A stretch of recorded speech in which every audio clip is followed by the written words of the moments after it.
Around 1500 BCE, someone in Mesoamerica crushed cacao beans into a bitter, frothy drink and offered it to the gods. For 3,000 years, chocolate was not sweet. It was sacred. Empires ran on it as currency. Conquistadors shipped it across the Atlantic as treasure. The true story of how that ritual drink became the world's favorite treat involves monopoly, revolution, and a human cost that persists to this day. In the rain-soaked lowlands of ancient Mesoamerica, cacao trees flourished beneath the forest canopy. Long before European ships crossed the Atlantic, the people of this region had already unlocked the secrets of the cacao pod.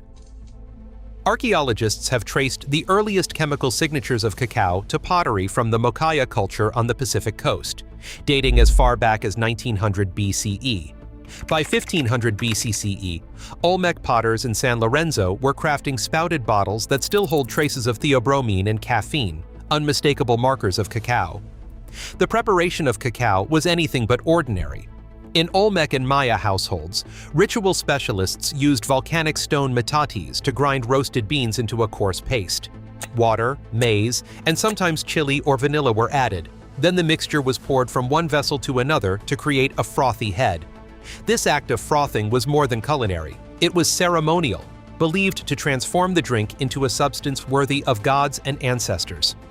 Early Maya glyphs record the word cacao alongside images of noble feasts, while Aztec sources describe xocolotl as a drink reserved for rulers and priests.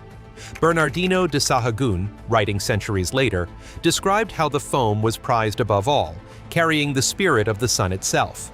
Cacao beans held value beyond the cup. In the markets of Tenochtitlan, they served as currency. Tribute lists carved in stone and painted in codices show cacao counted alongside gold and jade, demanded from subject provinces as payment to the empire. Containers of cacao were displayed at royal banquets, and offerings were made in temple rites, blending the sacred with the economic. Even today, indigenous growers in Chiapas and Oaxaca recall stories of cacao as a gift from the gods, linking present harvests to ancient ceremonies. For these early civilizations, cacao was wealth, offering, and a bridge to the divine, a legacy rooted deep in the soil of Mesoamerica. When Hernán Cortés returned to Spain in 1528, he brought with him more than gold and stories of conquest. He brought cacao beans, and the recipe for a drink unlike anything found in Europe. The Spanish court, curious but cautious, first encountered cacao as a bitter, spiced beverage.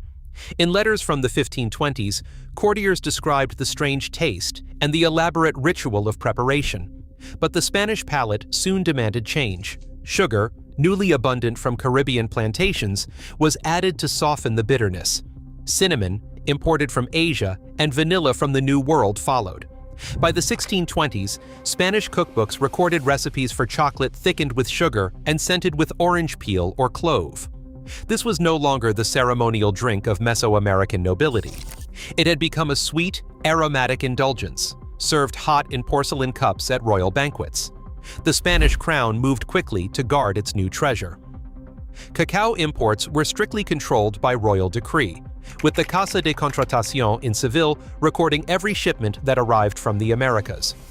Only licensed merchants could trade in cacao, and smuggling was met with harsh penalties. The crown's monopoly kept both the recipe and the beans themselves out of foreign hands for decades. In court kitchens and private chambers, chocolate became a symbol of status. It was whispered that the Queen of Spain drank chocolate every morning, and Jesuit monasteries were granted special exemptions to consume the drink during fasting. Ledgers from the Casa de Contratación, preserved in Seville, show the steady flow of cacao, sugar, and spices, each shipment a sign of chocolate's rising value. Through secrecy, adaptation, and royal control, Spain transformed cacao from a sacred drink into a European luxury. The recipe, once guarded as a state secret, would soon slip beyond Iberia's borders, but for nearly a century, the Spanish court remained the undisputed gatekeeper of chocolate's new world. London. In the mid-1600s buzzed with new ideas and new tastes. On St. Michael's Alley in 1657, a sign appeared advertising chocolate for the first time as an excellent West India drink. For the price of a shilling, anyone could step inside and sip what had once been reserved for Spanish royalty. Within a decade, chocolate houses multiplied across the city, each promising a unique blend of imported cacao, cane sugar, and exotic spices. These establishments, modeled after the coffee houses of the day, became lively centers of conversation, commerce, and intrigue. Gentlemen gathered to debate politics, gamble, or broker deals, all while savoring cups of thick, hot chocolate served in delicate porcelain. The etiquette was precise. Chocolate required its own set of utensils and customs. Advertisements in the London Gazette from 1681 promoted not just the drink itself, but the experience of refinement and sociability it offered.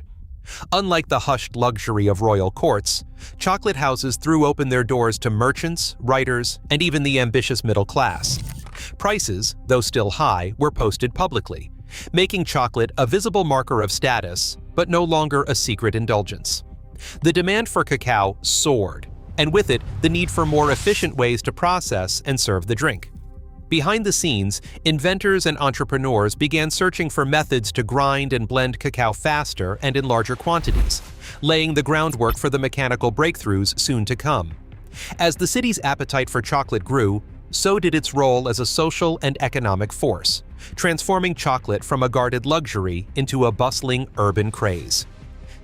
Steam engines rattled through the heart of Victorian Britain, but inside a small Birmingham shop in 1824, John Cadbury was preparing something far more delicate.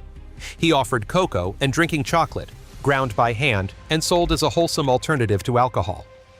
Cadbury's early ledgers show sales to doctors and apothecaries who prized cocoa for its supposed medicinal value. But Cadbury was not alone. Industrial ambition was stirring across England. In 1847, Joseph Fry's factory in Bristol produced a breakthrough, the first solid chocolate bar. Fry's team blended cocoa butter, sugar, and cocoa powder, then pressed the mixture into a mold. The result was a portable, affordable BR, no longer just a drink for the elite, but a treat that could be carried in a pocket. The pace of invention quickened. Rowntree, another Quaker family, opened a new factory in York and invested in worker welfare. The Rowntree Model Village built beside their factory offered clean housing, schools, and gardens, a vision of social progress tied to chocolate production. Company records from the 1860s detail both the recipes and the wages paid, reflecting a belief that good chocolate and good jobs belonged together. Milk chocolate soon followed. By the 1870s, British makers were experimenting with condensed milk, inspired by Swiss innovations. The addition of milk transformed the texture and taste, paving the way for mass-market favorites.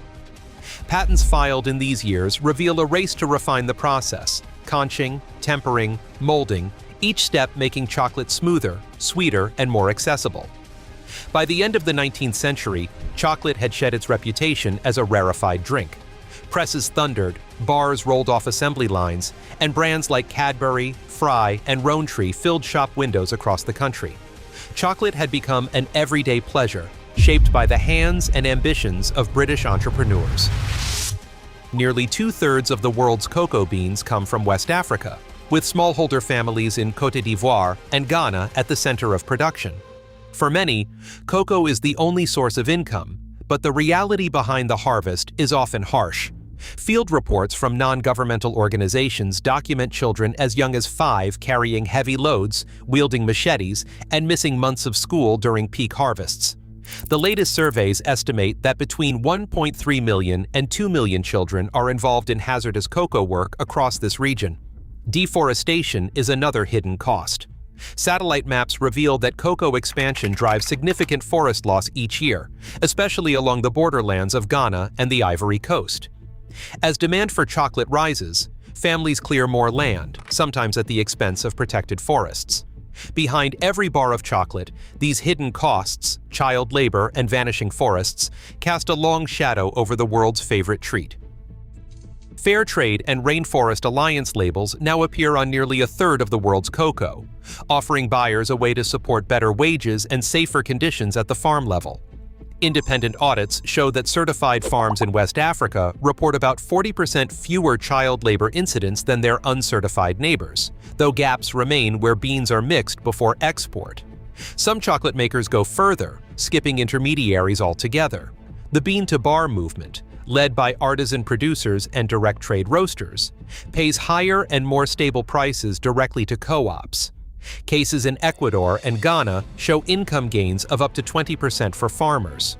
For consumers, choosing high cocoa dark chocolate can mean more heart-healthy flavanols, but the benefits are lost when bars are loaded with sugar. Even the fairest chocolate is best enjoyed in moderation. Every year, over 4.5 million West African farmers produce the cocoa behind our everyday chocolate. Their future, and the fate of chocolate itself, depends on how we meet today's ethical and environmental challenges. What's sweet for us still comes at a price. Thanks for watching. Share your thoughts below.